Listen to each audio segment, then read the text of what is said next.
Race unless you're, messing with a buddy. Yeah. Or trying to do it on your own, but in real time, it's not a race. Just take your time. I'm hoping that my notch is still deep enough. You can see I already got smoke. And I'll start going for it a little bit.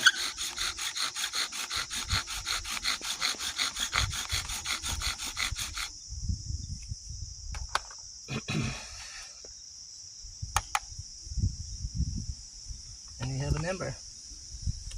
And a lot of people are going to do this. Oh, I got my ember. Don't worry about it. Let it grow. This is a little one. Slow down. That's where intentionality really takes point. You got to make sure that everything you do from here on out, you're not wasting that effort that you just put into it. You gently drop that in there. You don't close it up too tight. And you start blowing. It's got such a windy day, it's blowing for you.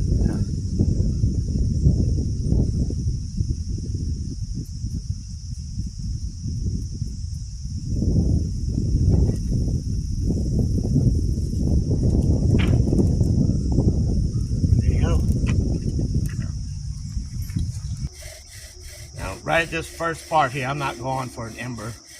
I'm just going to show you what you want. And when you see that smoke, it's okay to get happy. But it ain't no ember yet. It's just hot. That's my son's problem. I was telling Lester, he's 9 years old, and he'll be going and going, and he'll get smoke, and then he'll really start cranking on it and throw something off at that point because he gets excited.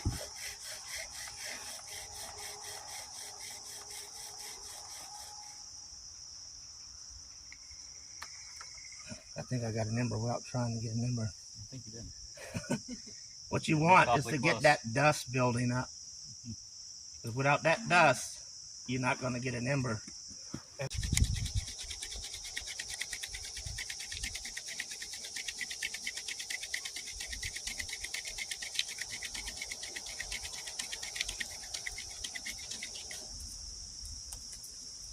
a little bitty one. Nice. See, a lot of people do it this way, and I can do it this way. It's not my preferred way of doing it, but it works really well for tall people. Like Lester, I see people doing it like this. My knee gets in the way, and you can kind of go off to the side. Mine does that too. But you got to be a little bit of a contortionist. So what I like to do is I sit, and I set this one up for right-handed people because I sell these occasionally. I'm left-handed, so typically I'd have this on the other side over here with the notch facing towards me. And then take my wedding ring off, put it in my pocket so I don't forget it like I did in Africa one time. My wife was not happy about that. And there's a couple of different things that are similar but different with bow drill. One, you're still generating force, but you don't have a bearing block on top to generate that force. So you're getting that force from your hands, and from your hands putting downward pressure on this spindle, which after you do for a while, You get back you have some nice calluses on your hands that help you be able to do a lot of embers instead of just one, and then you get whiskers. The other thing is that you're going for speed, but not so fast that you lose control of this and kick it out of the divot. So pressure, speed. Something I do is I put too much pressure down, like a gorilla, and I break my board. Yeah, you can break because your those boards are also a little pithy for those. and you'll break them out. You don't need to be a gorilla. Yep. And so you've got speed, you've got pressure, and then you have to have persistence with this. With the bow drill, that bearing block's doing a lot of the work for you, and you can go a lot longer. Whenever you're doing a hand drill, it's that combination of the three, and you've got to make sure that you can go long enough. I've seen a lot of people get so close to getting a hand drill ember and then just wearing out completely and not getting it. So being able to work up to where you've got that persistence. Anyway, enough talking. Let me show you how to do it. So I start up high and get my burn in, and then I start doing some nice tight, high pressure rolls with my hands. And then as I start burning in and seeing smoke, I do wider spins so that I'm using that full rotation of that spindle. I see my dust building up. The dust starts off light as it burns in, but it'll start getting darker and darker and turning black. Okay, I've already got an ember there, but I'm going to make it a little bit bigger. And I'm bearing down with my chest and my biceps. Those are the muscles that you're really going to feel it in. There we go. That's a nice big ember now. See how that rolled down? And you can see the smoke start at the base of the pile right there? That means I've got a nice big ember. So I know y'all probably noticed that we both tapped our board. Yep. That's just so you knock that ember out of that little V notch, because you don't want your ember to be stuck in there. And then you...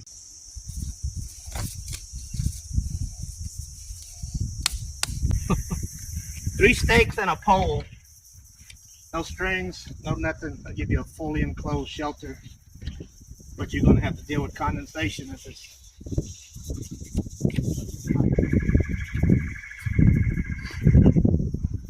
First thing, take off a corner.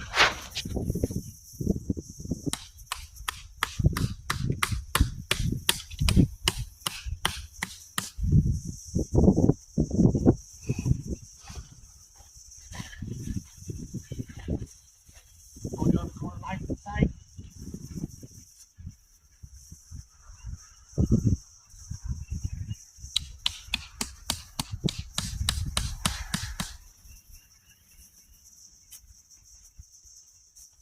And you're going to get your other two corners together.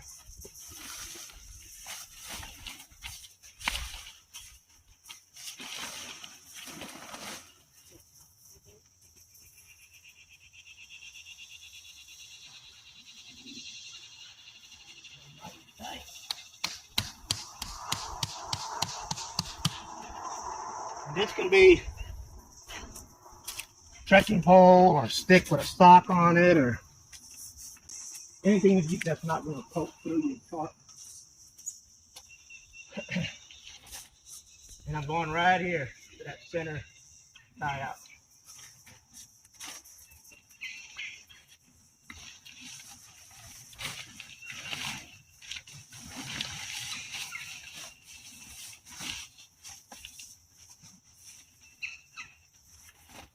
Center tie out's not marked on the inside of this part, so.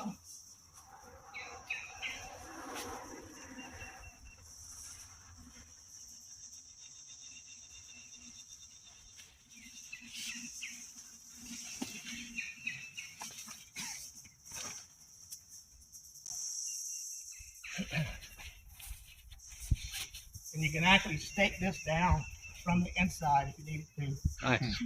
And you fully enclose. Yeah, it's a good setup.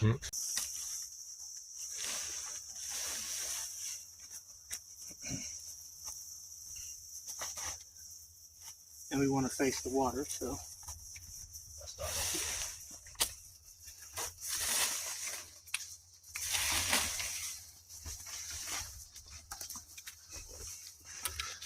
This one's a little bit more involved because it's tie outs and more stakes.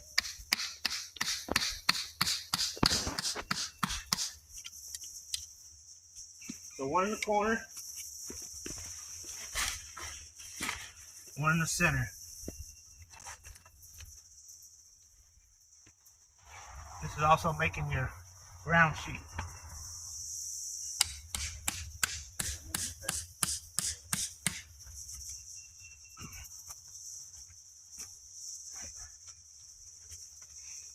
and then one in the corner.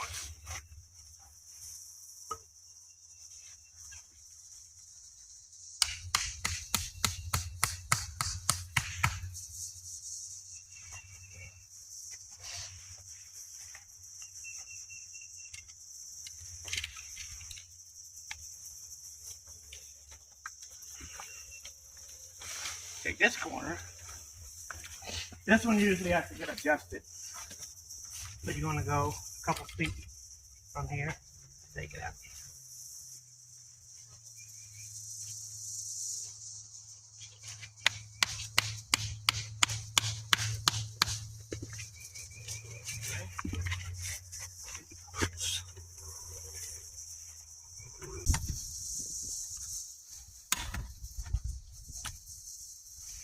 And come up to the center.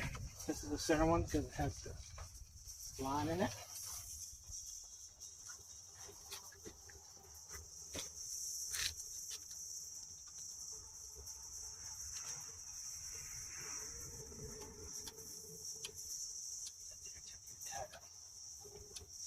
So this is how you would tie those, or I would tie them.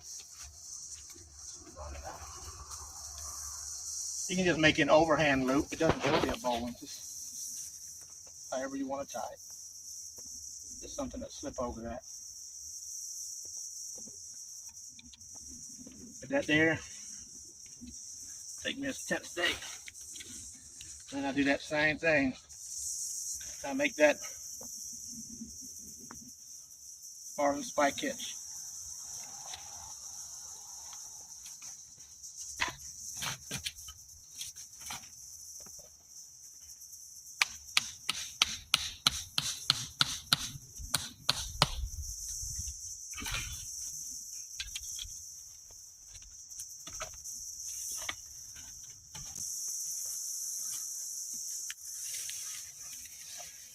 Go up to the center one.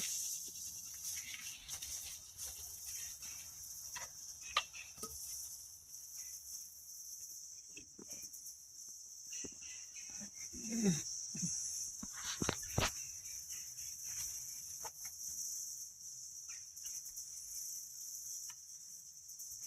loops are a tad smaller than the outer loops.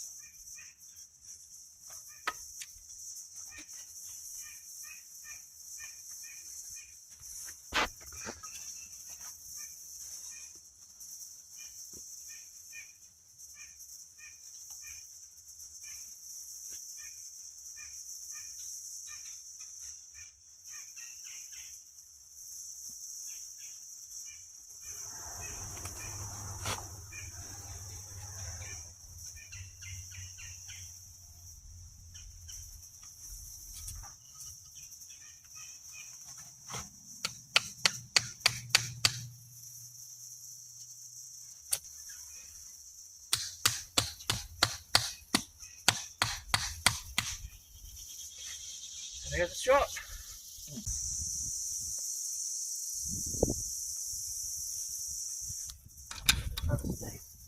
Now I can take this corner over here with it. And again, you can adjust your lines.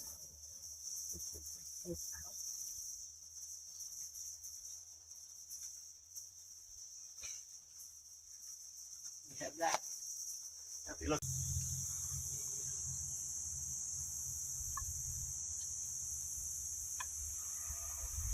Good.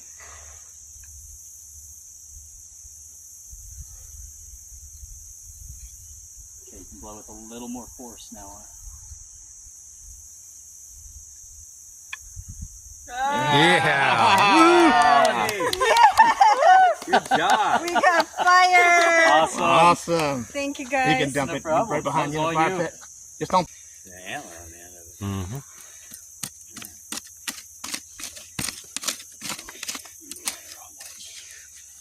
Yeah. 4-point camped out in my front yard. So you guys do a lot of primitive camping, I guess? We do, yeah. Yeah, I'll take my son out and we'll just take a hand drill kit and a blanket and stuff. Yeah.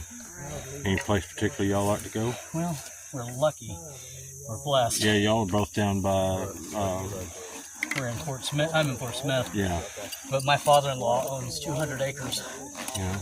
of getting it to wind up, and so it doesn't. Unless you've got a really big weight, it doesn't spin the right way. Spin. Yeah, it doesn't bind up. But if you've got a drill bit with a sharp point on it, it'll drill through stuff. Yeah. But once you start trying to do it for friction fire, I'm not a fan because it just stops. Yeah. He's a whiz with a clean shot. So this is an I think the Adelaide. last video I have on there was at Over the 36 top. feet. I shot Here her. you go, get him. I know a Maasai guy who was being chased by a rabid dog. I mean, just one hit is all it takes with one of these things. But they're also really good for throwing. And when Lester's not there, I'll throw it. Yeah, don't throw it right now. Yeah. All right. There you go. Oh, a little high on that. Ooh. Y'all can try.